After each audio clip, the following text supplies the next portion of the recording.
You are listening to Arts on the Air, a bi-weekly-ish interview show dedicated to Savannah, Georgia's artists, musicians, and authors.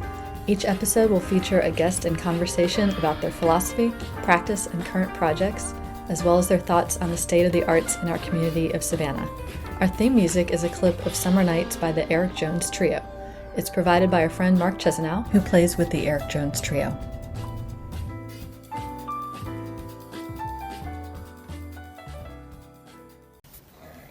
We went and watched a movie last night. We saw F1. Ooh. And we splurged and went to IMAX. Nice. Yeah, but I didn't realize just how much IMAX costs. How much does it cost? $26 each. Dang. So it's like, I'll two for da-da-da. And they're like, that'll be $52. And I'm just like, okay. I would have no idea it was that much. That is insane. Basically double. Yeah. Where you're like, no, I'm sorry. I was here for a movie, not to buy an apartment. Yeah, exactly. Holy shit. Wow. All right, here we go. Okay. I'm going to hit record. You're recording. Are you recording? Yeah. Yeah. Hey everyone, welcome to Arts on the Air. This is Tamara Garvey, and I'm sitting down with musician Marc Chesanow. Welcome, Marc. Hi, Tamara. Pleasure to be here with you in your home, in your recording studio that you set up for us. Thank you so much. Oh, it's my pleasure. This is my most professionally recorded show I have done so far with his fancy microphones. And also, this is my 3-year anniversary of doing this Arts on the Air show. And it's special to have Marc because he provided the music that we have for our intro and outro shows. So I thought he'd be really fun to do for our 3-year anniversary. So thank you for being here. It's a pleasure. And you're extremely busy. You're a super, super busy working musician and also my good friend. And it's really hard to get some FaceTime with you. So thank you very much. And I will also say, I will have announced this on Facebook, but it's my 3-year anniversary of the show. And I am going to be stepping down as host of the show. I will talk about this more at the end of it. But just for multiple reasons, I thought it'd be really fun to have my good friend Marc on for this show. Without further ado, so Marc, you are a working musician in town. You play upright bass and electric bass, and you recently played, I saw on your Facebook page, you played at Dancing with the Palmetto State Stars in Columbia, South Carolina. I saw a cute video. It was to Shake That Groove thing. Can you talk about that a little? Let's Shake That Groove thing. That's funny you bring that up. Okay, so that has been a weird pet project of mine that fell into my lap, and I've been doing these random Dancing with the Stars fundraiser shows for over 15 years now. Actually 17 years. My first one I ever did was in 2008. I didn't realize it was that old of an entity. It is. It was fairly new at the time, and people started doing the homegrown versions of them, and I was asked to provide music for it because certain people like to spend a little extra and get the live music feel of the show. And so, all in all, I've been doing this all over South Carolina for the last 17 years. Oh. I'm down now. COVID put a stop to a bunch of it, so I'm down now that I only do it in one place, and that's in Columbia, and it's actually tied to the Miss South Carolina pageant. Oh, wow. That's a big weekend for them, then. It's a big weekend. So how long of a concert are you there playing for? It's various dancers get up and It's a show. Yeah. And so we're there for a few hours. It's kind of long. We have anywhere from 15 to 20 dancers every year, and they provide music to me, and then I write it out for the band, and I assemble about a thoroughly kick-ass band. I mean, I can't say enough about these guys. And we come together in the morning and we rehearse it, and then we play the show that night. Yeah, I was going to ask about this when you have these things where you're traveling and it's just a one-off thing, but it's quite a long show. So you get basically like half a day of rehearsing with people and then you're doing it.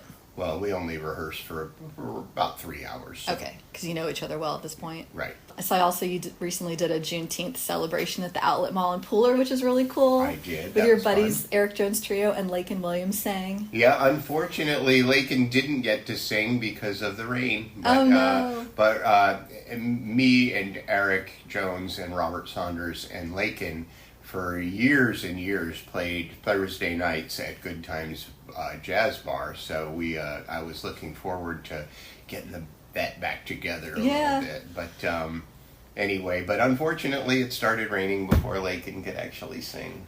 Well, it's good to know that that happens every year. I kind of didn't realize that Pooler had its own Juneteenth celebration. It's actually a pretty big deal. It's a really nice event, and so make sure you check that out. My good friend Cynthia Utterbach puts it together.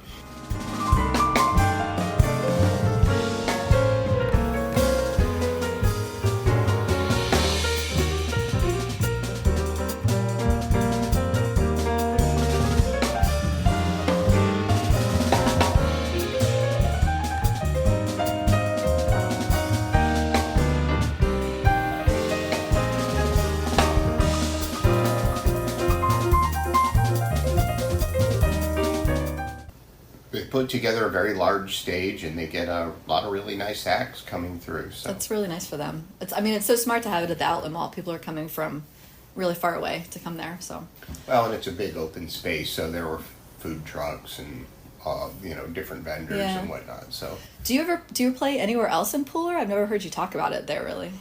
No. Okay. Actually, there aren't. Believe it or not, there just really aren't that many places to play in Pooler. There's a couple event spaces in Springfield, but in Effingham County, but no, Pooler itself, not very often. Every now and then I'll do a private function there, but not much. They should have you guys play in the lobby of the IMAX movie theater. Like you just said, that the tickets now are $26 to get into that. It should come with live music. I agree. Actually, I have played in lobbies of movie theaters. Oh, yeah? That's a lot of fun, so it does happen. Oh, I could see that happening for downtown at the Lucas and the Trustees when they do these series of old movies. That would be such a fun thing. Yeah, well, they do usually have during the film festival. SCAD usually will put some live music out front. So that's lovely. Yep. So just to back up a little bit, so I wanted to kind of start with you getting into music. Your brother and sister played instruments growing up, so it was just in the air around you. Correct. Yes. Yeah, and you started with drums, it looks like, and then trombone. I played drums first. Yes, you did your research. I did. I played drums first and trombone in high school band, and then I came to bass later. So. What music did you like to listen to in high school? Oh, I was a rocker. It was the 80s, so. Were you a hair metal guy? Yeah. I liked the standard Iron Maiden and Judas Priest and Van Halen and stuff like that. But I also liked jazz and big band too. So classical. And I did listen to a lot of classical back then. Were your sister and brother playing classical music? My sister was playing classical music. My brother was playing rock and roll. Were there particular drummers that you were really into, and that's why you started on drums?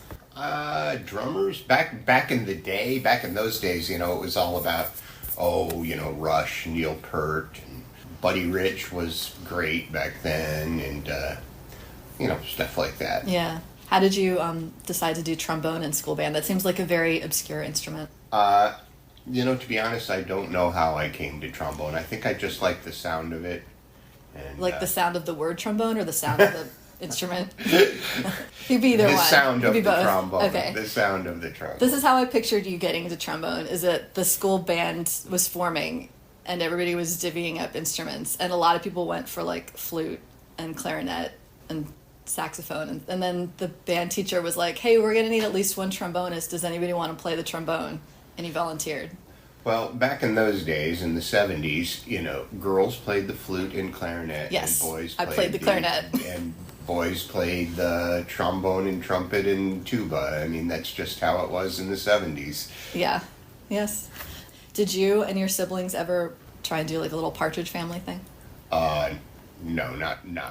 Because you would have been at that era, right? Yeah, no, that just never really happened. Okay.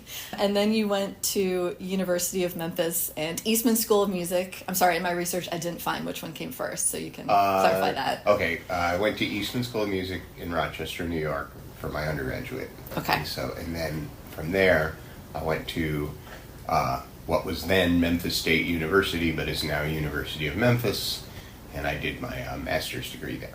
How did you end up in New York? I was born in Connecticut, but I grew up mainly in Ohio, finished high school in upstate New York in a little town called Fredonia. Oh, I didn't realize you'd Yeah, been there for high and school. so, Okay. but then I went to Rochester. But I mean, Eastman has people from all over the world coming there, so it's not really a location-specific kind of school. So you were, when you graduated high school and were going off to college, you were already set on full music, not just going to a general college and majoring in music. Oh, correct. Yeah, Yeah. I was all in, and it was all classical at the time. Is that when you started playing bass? Is when you went off to school? No. I started playing bass in like 8th grade, and then I went off to, I wanted to go to this one music camp, or actually my dad wanted me to send me off to a music camp. You wanted to go to band camp? Yeah, basically it was band camp. Okay. And I auditioned on trombone, and the director said, well, you know, we like you on trombone, but it says here that you would play bass. And I said, yeah, but I'm really not good. And he goes, it doesn't matter. I need bass players. He was like sold. He said, I will guarantee you a spot if you come here and play bass. And I'm like, okay. And so Wow. Is that's that how- rare to play bass? Well, I'm just not hated sure. I did at the time. So Okay. it was and so anyway, so I got to be around these incredibly talented high school musicians and amazing faculty members and whatnot, and so that kind of lit the spark, I guess. So did you want to go back to trombone ever, or were you then, like, you'd found the right instrument? I was pretty much done with trombone. Okay. Yeah, I mean, I played trombone through high school, you know, and whatnot, but then once I got to school, to college, that was it. Yeah. And then my horn got stolen, and then I never heard Wow. about it again. Somebody else really wanted a trombone. Yeah, I guess they did. Yeah, well, I'm curious, so when you're at undergrad or graduate school for music, how many hours a day are you playing? a lot. Yeah. I mean, you have ensemble rehearsals, you know, pretty much every day. Maybe not every day, at least 3 times a week. But if you're in different ensembles, so you're having some kind of rehearsal pretty much every day. And then your self practice is absolutely daily. Yeah. Hours a day. You're just kind of in a small room by yourself, All by going away at yourself, it. doing your thing. Yep. And then what did you go to grad school for? Same. I went to Memphis because I also had a position with the Memphis Symphony, and then I had a graduate assistantship. So it was actually a really good deal. Yeah. I really didn't want to be in school anymore, though. Okay. You weren't wanting to get a master's so that you could be a professor. No, I needed to get a master's just basically because they paid me to get a master's Yeah. degree, and I just was not into school or academics. Well, it must have been very cool to be hired for the Memphis Symphony after you'd gotten your undergrad degree. I mean, Memphis sounds like a fabulous city to be in. It was good. It was good. Memphis at the time was not the same as it is now. Yeah. Well, I don't know. I haven't been back in a while, but it was pretty rough back then. I'd imagine it'd be more genuine, the music scene, Oh, and not as touristy or whatever. Absolutely, and there was it was educational in that there were so many amazing local musicians, and there still are, and some of them, the people I knew and played with back then, are still there, and I had some amazing opportunities. I mean, but like you said, yeah, the organic music scene in Memphis is I mean, I can't speak to it now, but back then in the early 90s, there were just some incredible things happening. Yeah. What is your day-to-day life like if you're in grad school and you're also performing in a symphony? How do you divvy that up? Well, you know, I was what's called per service, so I wasn't full-time with the orchestra, but we would, I'd just go to school, and we rehearsed mainly at night in the evening, so I was able to make it work. Okay. Do you get stage fright ever performing? Yeah, I would say I do to a point. It depends on the situation, though. If I'm going to stand up in front of people and have to play a classical solo or something, yes, so that's just terrifying. Yeah, so auditions, basically. Yeah, auditions are terrifying. Yeah. Terrifying. Because do you ever have to play solo when you're playing bass? Not very often, but Yeah. every now and then, yeah. Okay. For instance, this year I was hired to play with some chamber music for the Savannah Music Festival, and which was just an incredible experience. And because I'm working with these world-renowned chamber musicians, and that was terrifying. Yeah. You're by yourself, you're the only one playing your instrument, Right. and so you are exposed, and it was terrifying, Tell but us, it was wonderful. for those of us who are not in the music industry, when you say chamber musicians, what does that mean? Chamber is people, small groups, basically. Small groups, people, a string quartet, for example. Yeah. Groups that basically can be played in what you would say a chamber, in a room. That's how, think, a bunch of classical people in a big parlor somewhere with their fancy wigs and all that stuff. Powdered wig. Okay, Yeah, that's how the term came. I like that. Whatnot. I'm curious, so when you were getting your music degree, would it take so much time to learn that you're focused on literally just like classical or chamber music? Or are you learning all genres of music, basically? Okay, at my school, when I was there, it was classical only. And was able to take a couple elective classes in jazz and commercial music. And so I was able to do that, and I did play in a jazz band. And so that's kind of how I started learning other genres. Okay, but yeah, it's so specific that you could be just literally focusing on the classical music. Oh, absolutely. Okay. Absolutely. Do you have a favorite classical composer? No, it depends on my mood, to be honest. I mean, Yeah. I respect so many of them. I can't say I have any one favorite that I mean, there's stuff people I do like Yeah. very much. If you ask a lot of orchestra musicians, they're going to say people like Stravinsky and Shostakovich and Prokofiev, generally the late Romantics and early 20th century stuff is I like. Are there any particular composers that would write like more or less for the bass? Well, yes, some people write, bass parts, they can range. I mean, believe it or not, some of the most difficult bass parts are some of the earliest stuff. Some of the Mozart bass parts are very difficult. And some, even in the Bach bass parts, I mean, they weren't really written for the bass, but that's a whole other story. But can be incredibly difficult. And then when you were in grad school, I think you mentioned to me once that you were kind of focused specifically on like music technology. My degree is in classical. My master's degree is in classical bass, so I possess a master's degree, which helps. But over the years, I've been very proficient with music technology. Okay. So because of that, I've been hired to teach music technology on the college level many times. So that has been one of my focuses, I guess, in my life. What does that mean, music technology? Is that recording? Or? Recording, working with recording software. That's a big chunk of it, but I just pretty adept at a lot of different music software titles. So. Okay. Where did you move to after Memphis? After Memphis, I left Memphis and did a short stint with a show. So I was playing in the Memphis Symphony, and I got offered a job with doing a show, and it was offered by what was then called Opryland Talent, and which was based out of Nashville, and they needed me to do a show in Southern Illinois, and it was a 6-month contract, and it was full-time position, full-time pay, and so circumstances arose that it was just time to leave Memphis. So yeah, and so that was just kind of fate that happened. It was a pretty crazy time, actually. It's interesting. You get a gig or a school, and you just have to move to wherever it is. So you never really get to choose what area of the country that you're going to. That is correct. That is basically the lifestyle of a professional musician and whatnot. And also in academia. I mean, a lot. If you know any academics, they basically go where the job is. So they're both similar that way. If you are auditioning for different orchestras all over the country, you go where the positions are. This was a 6-month show. It was a variety show. This was commercial music. This was not classical. And at the time, I was very disillusioned with the classical music world because we were in the middle of a contract negotiation, and I was on the union contract negotiating team, and it was just very unpleasant. I really didn't want to be involved in the politics and whatnot.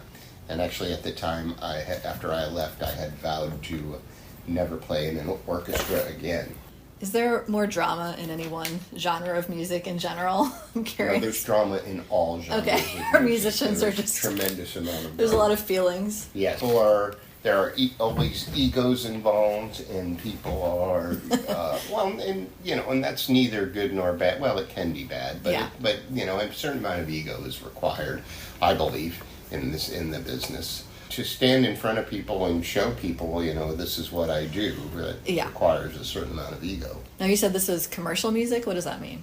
Anything, I use the term commercial music. I mean, rock and roll, jazz, pop, whatever. Okay. When did you start to play electric bass? I feel like we skipped it. Oh, I started electric bass for the most part in college. I just kind of picked it up because I started getting some gigs where I needed to play electric bass, and so. Do you think most bass players play both upright bass and electric? No. Okay. Most people would and just not on the same level. Yeah. There are a lot of bass players upright bass players who, for instance, they'll play a little bit of electric and whatnot, and they can get by. And there are some electric bass players who dabble in a little bit of upright bass, but there are not very many of us who do both on the same level. Okay, so you've kind of cornered the market bass-wise. Well, I'll say it. You don't have to say that. Okay. I said it. Okay. Between the music technology and the both basses. Yeah. You're working out a very good niche. Niche? I don't know. Well, yeah, I mean, it's about, it's just about finding your place in the music business. So starting out, I'd like to talk about just the instruments, because I know people are really close to your instrument. It means a lot to you, and you have to take care of it. Like, how many instruments would you have had back in this time when you're starting out professionally? Oh, how many? Well, yeah. I bought this bass in 1989 when I graduated college. And so I had one before this one. And then I bought this one, and this one is the one, I play, 90 some odd % of the time. It's crazy. Yeah. So, I played. It's your old reliable. I've played that bass forever. Have you named it? No. What kind of maintenance is involved for an upright bass? Oh, hopefully the only maintenance you need to do is just keeping it clean every now and then and changing the strings. But bumps and bruises and cracks happen, and so things happen. Several years ago, I bumped my bridge going up a flight of stairs, and it broke the bridge. And so I'd have a new bridge replaced, and that was traumatic. I'd drive to Greensboro, North Carolina to get it taken care of. Yeah. So that's just the hassles of doing that. How often does a string break?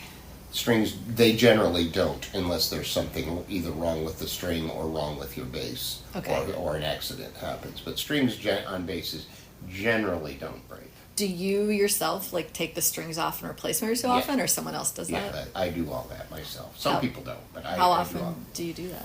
Well, not often enough. They're very expensive, but Is it more than an IMAX ticket? It is more than an IMAX ticket. That also sounded like a lot. Oh no, it's very expensive, and the strings I use are about $375 for the set. Okay. Yeah. Where do most basses come from? I'm imagining Russia, but I don't know. No. Actually, Russia is one of the places that you don't see very many basses coming from. The best basses come from Italy. They're old Italian basses, and those are the best. And I also, in England as well, but my bass is Austrian, and you see a lot of Germanic basses, which are wonderful. But there are really, really great basses being built right here in the U.S. Are there differences between how a bass would be built today versus one that's your age of bass, or one that's hundreds of years old? Is there technology in the construction of it, or is that not Absolutely, a thing? There is. They're definitely refining the technology of building instruments. There's some pretty neat developments going on out there. So, how many electric basses do you have? You're like, the limit does not exist. They keep multiplying. Oh. So I think at last count, maybe 12. It's like a collector's item, or Some of them are just for collectibles, yeah. And I end up playing the same bass every gig. Anyway, yeah. so. I think that's how people are with tennis rackets too. You have a lot of them, and one is your favorite. I just end up using the same one over and over again. But I do. I'll see something cool and buy it. Yeah, are there ones that you bought because like a musician that you really love plays it, and then it's for sale, and you're like, oh, this is very cool, and you buy it? Well, yeah, and also sometimes, an amazing deal comes, floats into your lap, and you're like, oh, okay, yeah, I'll buy it. Okay. What is it about the one that you play all the time that you like so much? It just feels right. It just fits in it's like the geometry of it is just right. And it also sounds good. It's got a great tone. Is that the one sitting here with us in the room? No, it's in that bag over there. Okay, we're just surrounded by... Yeah, you're surrounded by basses. Okay. What year did you arrive in Savannah? I know you were kind of multitasking between Myrtle Beach and Savannah for a while. Correct. I did arrive in Savannah. Oh, it would have been 2016. 2016 okay. Is when they showed That's up. pretty recent. Yeah, it's coming up on, it's 9 years I've been here. I don't know, I thought you'd been here for decades and decades, but you just know so many people, so you've done such a good job Occupational getting out hazard. there. Yeah. And when you first started coming here, I think Ricardo Ochoa was one of the first people you were playing with. Is that, did he have the Velvet Caravan band? That's when he had Velvet Caravan, exactly. Yeah. And I've told this story before. A friend of mine that I had played in orchestra music up in Myrtle Beach. When I first came down here, I called her and I said, "Who do I need to talk to about gigs and stuff?" So she gave me 3 names, and one of them was Ricardo Ochoa. The second name she gave me was Jeremy Davis of the Equinox Orchestra. And the third was Mario Incorvaya, who is the personnel manager of the Hilton Head Symphony. And so I called all 3 of them, and they all hired me.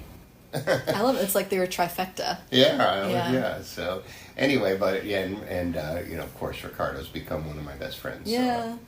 Were you intending from the beginning to eventually move here full time, or at first were you just looking for like a few random gigs to do in town? Well, at first it was just random gigs, and then I moved here full time in 2016. Did you find already it was just easier? It was going to be easier to be a full time musician here than Myrtle Beach? Yes, and I was also I was teaching at the college level in Myrtle Beach, and I was sick of that. Okay. So I just didn't want to do that anymore, and and it wasn't that.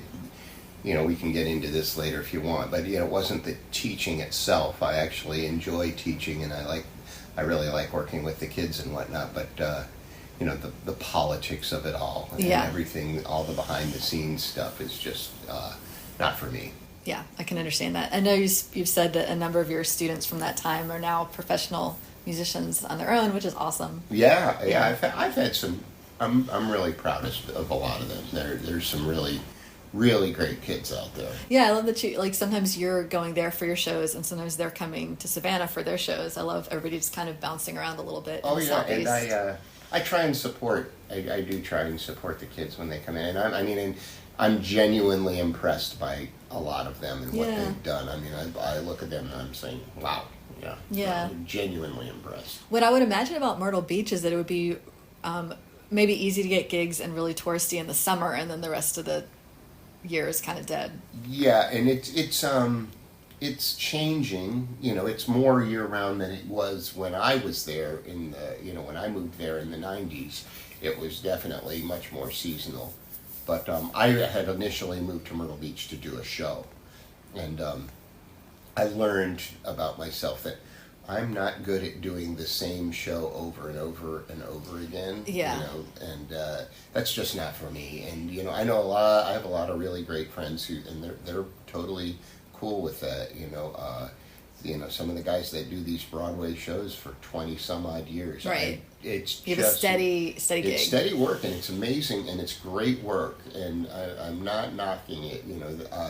I have a friend in Myrtle Beach who, he started in the show I was doing in 1996, and he's still there. Oh yeah? He's still doing the same show. What show was that? It's at a theater called the Alabama Theater, and he's still there. And if you can do that, that's great. He was raised a family with that, and bought a house and whatnot. So it's just that kind of work is just not for me. I don't like the repetition. It does not sit well with my personality. And how long can you do the same show before you start to get real antsy?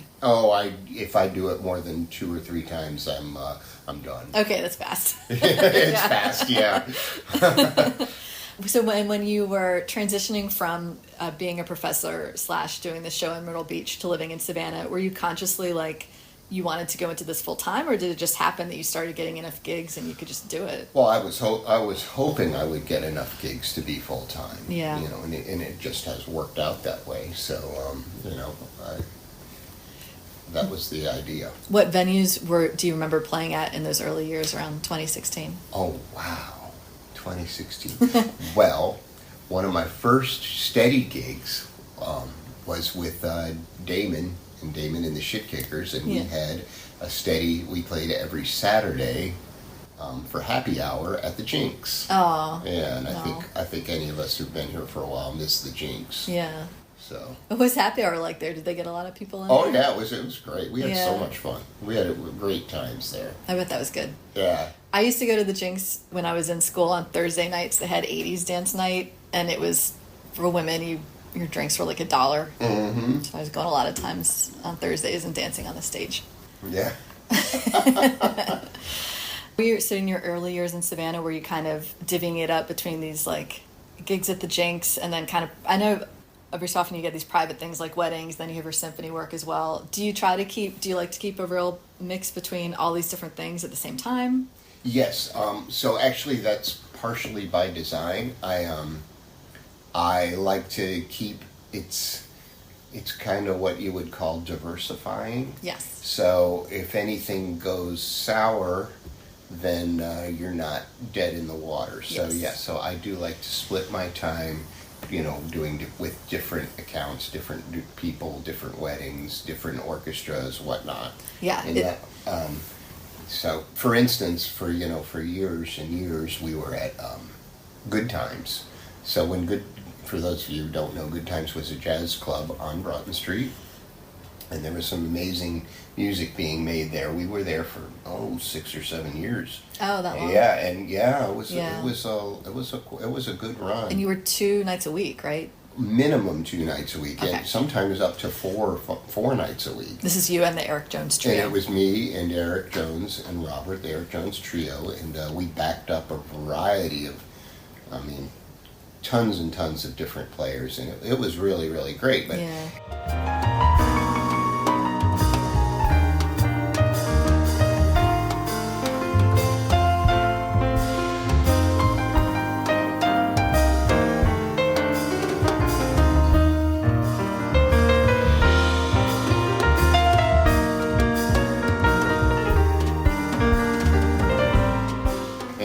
and it was cool. And then when that went south, now fortunately I had a lot of other things going on at the time, so fortunately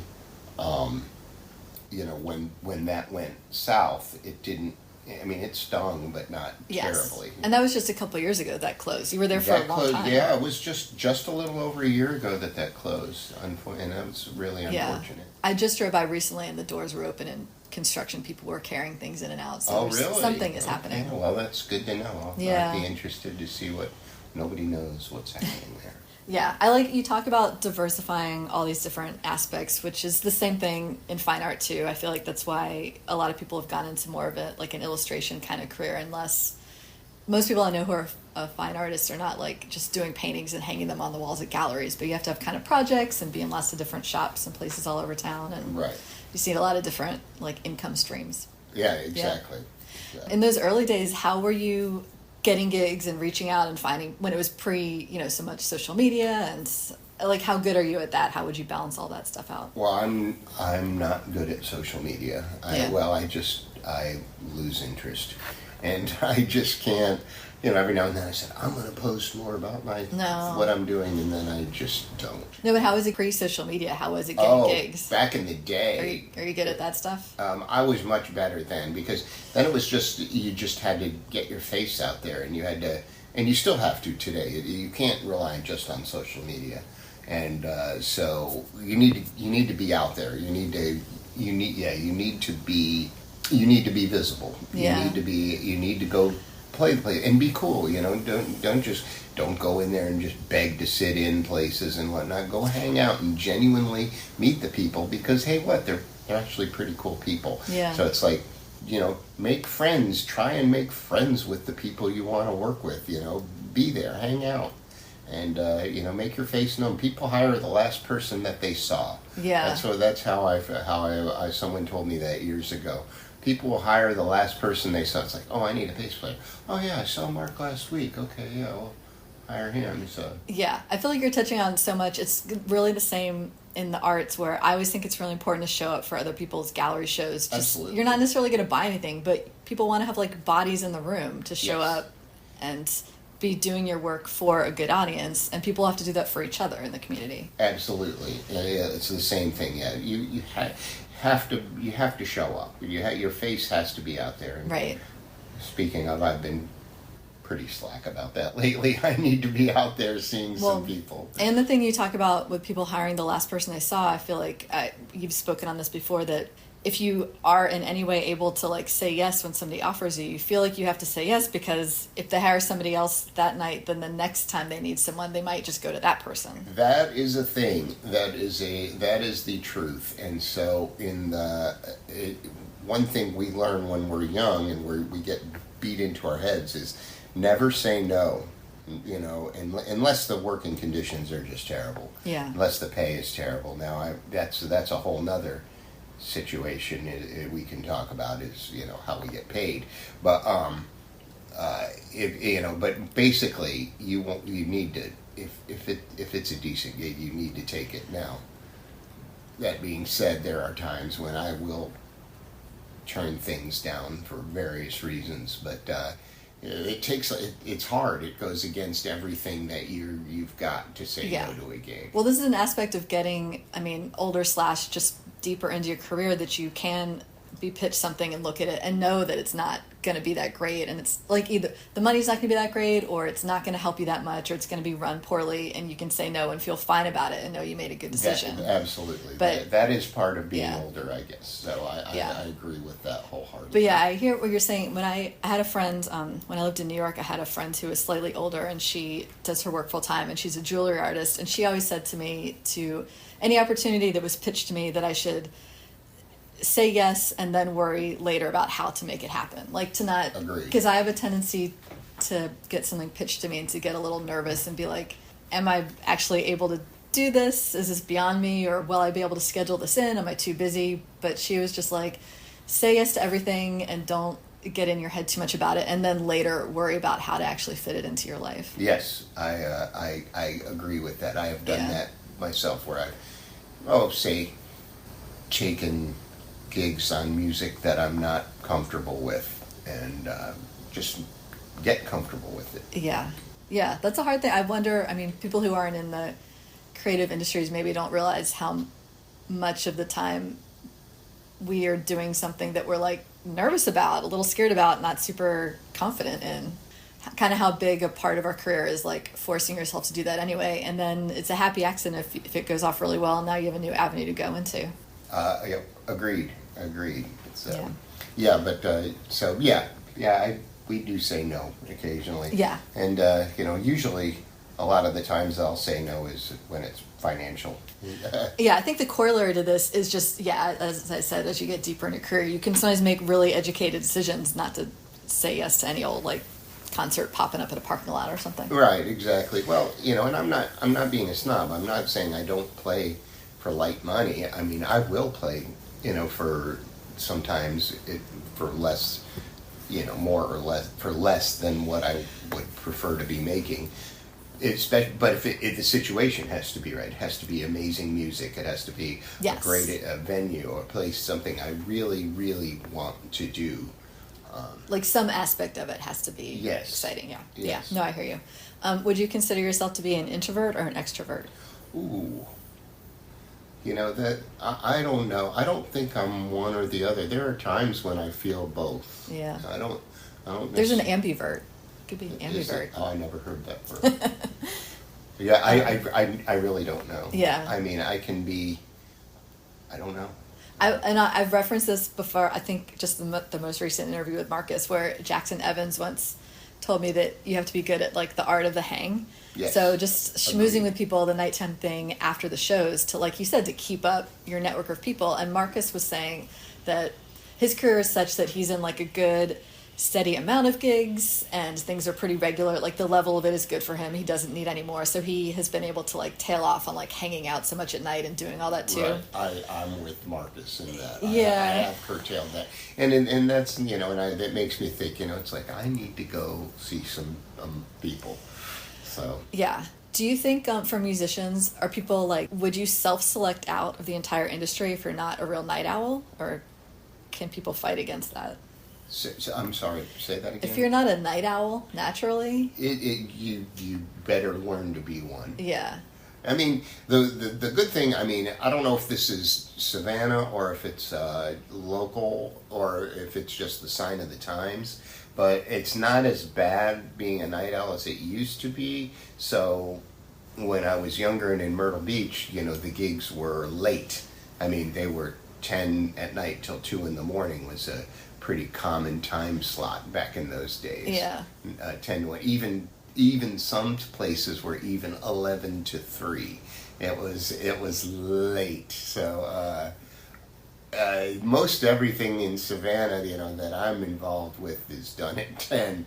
So it's really not as bad as it used to be. Is this a quality of it being more classical or jazz shows versus like being in a rock band?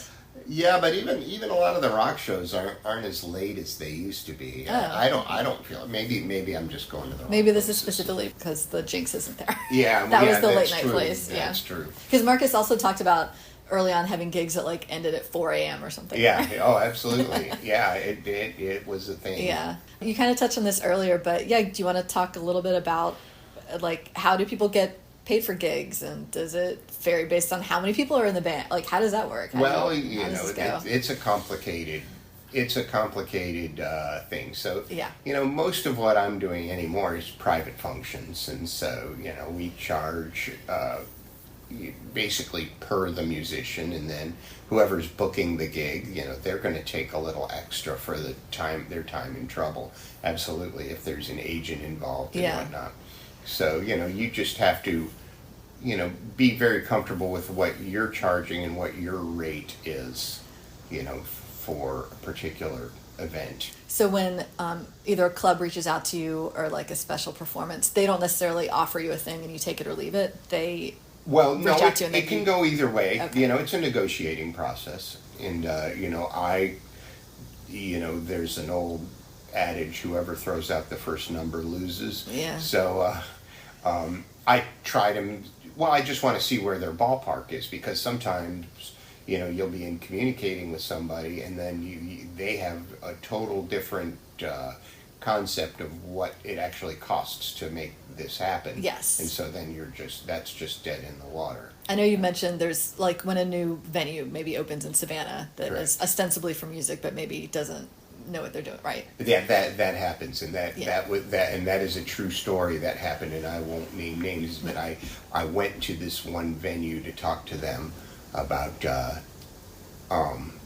taking one of our shows that we did at Good Times over there, and I spoke to them about it, and when I told them how much it cost, they just couldn't believe it. And I'm just like, well, you are trying to be a music venue, and you don't think this is a fair wage to pay musicians, then you need to not be a music venue. So if you are opening a music venue, you need to know that you need to pay your people. Yeah, it seems like basic market research to do. Yes, absolutely. It's like that needs to be calculated into your business plan. And if you are not calculating a fair wage into your business plan and you want to open up a music venue, well, that's a problem.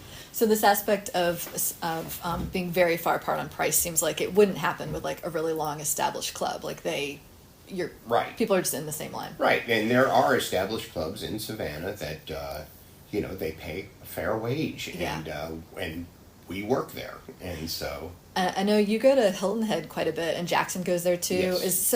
How come Hilton Head is such a venue for jazz music? I'm so curious. Hilton Head we're really fortunate. Hilton Head has an amazing jazz venue called the Jazz Corner, and every year it is voted one of the top jazz clubs in the world. I mean, it's a fabulous experience. There's great food there and great music, and they pay a fair wage, and so we're willing to make the drive to Hilton Head to play there. Yeah. So now I know in Savannah, I feel like we're really fortunate with how many different bars and restaurants regularly have live music in them when they don't have to. Like, they're just a restaurant. They could get by without music. Correct. So that is awesome. But why is it that there are no longer literally just jazz clubs? Well, it's a tough way to make them.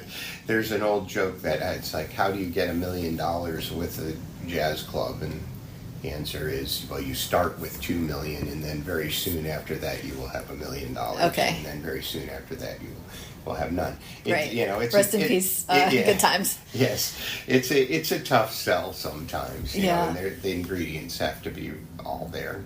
I have an art studio at City Market, so I talk to lots of tourists, and sometimes they ask how come there's not a blues club here, and I'm a little curious about. Well, it would be nice, and once again, it's about. Well, it is tough sometimes to make the numbers work. It really is, because if you're paying the band X dollars a night, that means your cash register has to ring at least that, or and really double that. When you take expenses. See, if you're not charging a cover charge, and your cash register has to be ringing every night. So it is I guess that kind of sounds old. We don't have cash registers. Right. But it doesn't sound as good to just have the little square, the iPad that turns back and forth. Yeah, your iPad. It's not as romantic. Yeah. Anyway.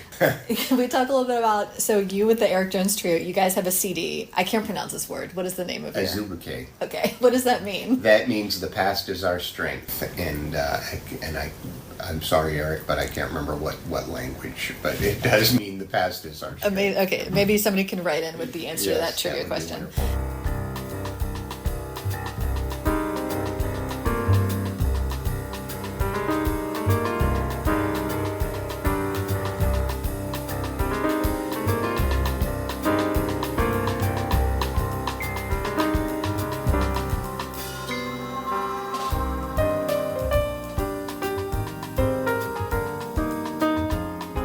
And people can find the CD in various places. Yes, you can. Azubuike, and it's spelled funny, and it's Azubuike, and that is on all streaming platforms. It is on Spotify and stuff. Do you yourself have a website or place on Spotify or anything? Okay. No, a little bit of social media, that's it, but you're mainly going to see pictures of cats. So if you follow me on Instagram, you can follow me, but you'll probably see more cat content than bass content. So if we want to listen to your music, the best way is to look at Eric Jones' You sites. can look at that Azubuike.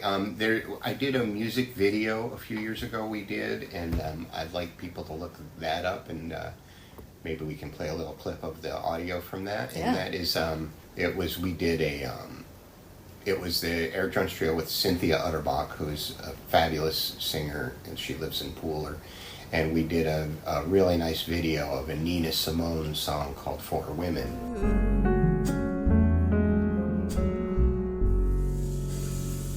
My skin is black. My arms are long. My hair is woolly. My back. And if you Google or look on YouTube, it's on YouTube.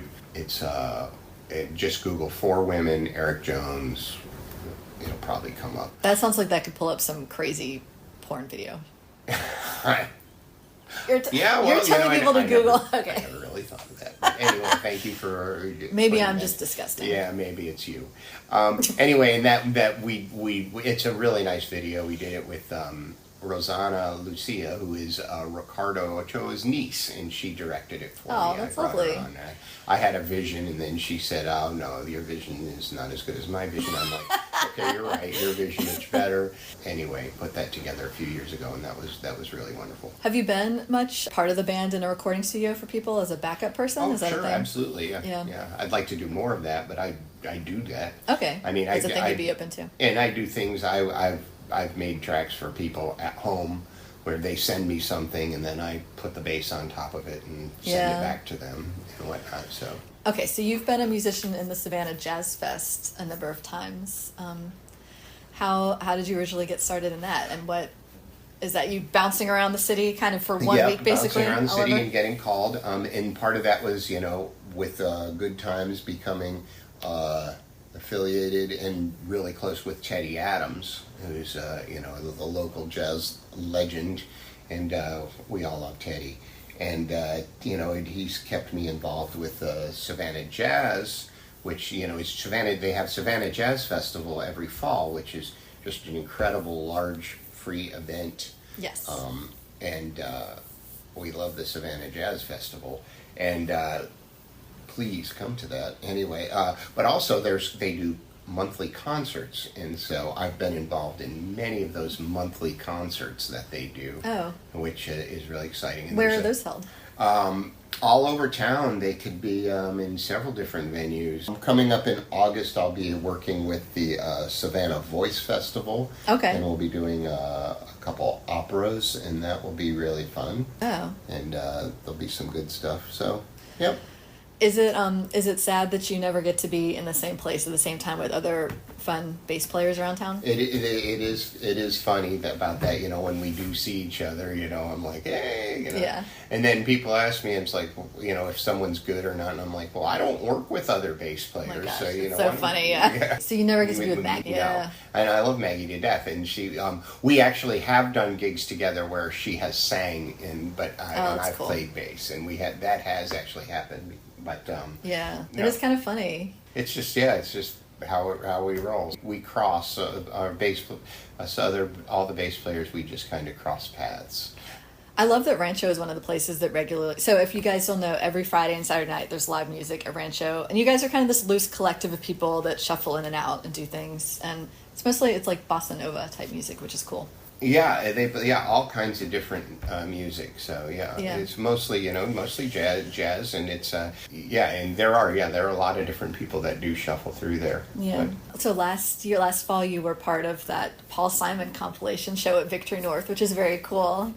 Have you always been a big Paul Simon fan, or how did it go? Yeah, of course. I mean, I grew up with Simon and Garfunkel and whatnot, and Matt Eckstein, who is also one of my best friends. We started playing together real early when I first moved here, because his regular bass player had left town, and so I started doing a bunch of gigs with Matt, and we became really good friends. And we had always talked. He had played these Paul Simon tunes, and for years and years and years we had been talking about, hey, why don't we do a Paul Simon tribute show? Paul, why don't we do that? So last year we finally put it all together, and through Victory North, and Brian Goldman, who is just a tremendous asset to the community, to the music community in Victory North, we put this show together. And he's the owner at Victory North. He's the manager. Okay. The manager, but he's very good about making sure that local talent is represented there, which is just a really great thing. That's a nice size. It's a really nice size place. It's a great place. The venue there it's fabulous. It's the right size, and the audio system is fabulous in there, and it's just great people to work with, and that's awesome. Really great place to. That was an awesome show. People loved it. People were raving about it for ages. Good. Yeah. I appreciate that. No, we put a lot of work into that, and so Matt and I put that together. And I'm following the river down the highway through the cradle of the Civil War. I'm going Graceland, Graceland. Memphis, Tennessee, I'm going to Graceland. From poor boys and pilgrims, families, and we are going to Graceland. We'll be doing it again in Tybee, Tybee Post in January. So keep Okay, for Paul Simon? Yeah. Or? Mm-hmm. Okay. So keep your looking out for that show. Are there any other musicians that you personally would love to do tribute shows to? Well, nothing anybody else wants to hear. So Really? Yeah. What do you mean, like Stravinsky? Like what? Well, I'd love to do a Burt Bacharach tribute show. Oh, that sounds fun. Well, yeah, but I mean, that's I think of him as like it's a great way to not sell any tickets. he's sort of 60s poppy. Yes. Is he like he's like maybe background music for caper movies is what I think of. Yeah, that's one way. It's a to very look at it. specific Yeah. thing I think of him as. Well, he actually wrote more songs than you. I'm sure he knows more than what I know. But anyway, I would be there because I love a caper movie. So. okay, good. Okay, so I would love to do Who that. knew? I didn't know you were such a Burt Bacharach fan. I am, believe it or not. I love cheesy '60s music. I really do. Yeah. That's like my favorite. Believe it or not, one of my favorites. So. As a genre. Yeah, just Okay. cheesy '60s music with lots of strings and whatnot, and Yeah. cheesy pop. Yep, love it. That's very sweet. So, Mark, also your recently your time is newly freed up because you had, I think, a year where you were teaching for Georgia Southern as a visiting instructor of music industry. Yeah, I sounds was. I intense. did that. Yeah. So this past year, I had said that I was not going to teach anymore, but I went in and did 1 year for Georgia Southern as a visiting instructor of technology, and yeah, it was great. Yeah. That's that they have a really good thing going on out there at Georgia Southern. So this is the Armstrong campus Yes. here in town. They it's a music industry program, so it's very different kind of music program than a lot of places are used to, and so there's some really, really talented kids out there that are going to be coming through there, and the faculty there. They are all wonderful people, and they've been. It was really enjoyable working with those faculty members. Yeah. For the That's year, nice. and those are some people who genuinely care about your progress as a student. That's nice to hear for Yeah. local kids coming up. Yeah, it really is. I urge anyone to explore. Who's interested in learning more about music and music industry, because Okay. it's not genre specific. So it's not a jazz program. It's not a there's all kinds of different things you'll be exposed to, and so it's a growing program. So It sounds very professionally oriented. I believe so. Yes. I believe so, and I really think there's going to be that in another few years you're going to see some great things, really great things coming out of there. I went to, they have a cool black box theater. I went to a play out there a while ago. So it seems like they have really cool venues just for the arts in general. Yeah, yeah. I mean, it was. It's a lot different than it used to be out there because now that they're part of the Georgia Southern University, so it's like they Yeah. have to carve their own path out there. So it's a little, more of that, like I talked about earlier about the politics of being in academia that I just don't like. Yeah. But anyway. But there are some really, really good things happening.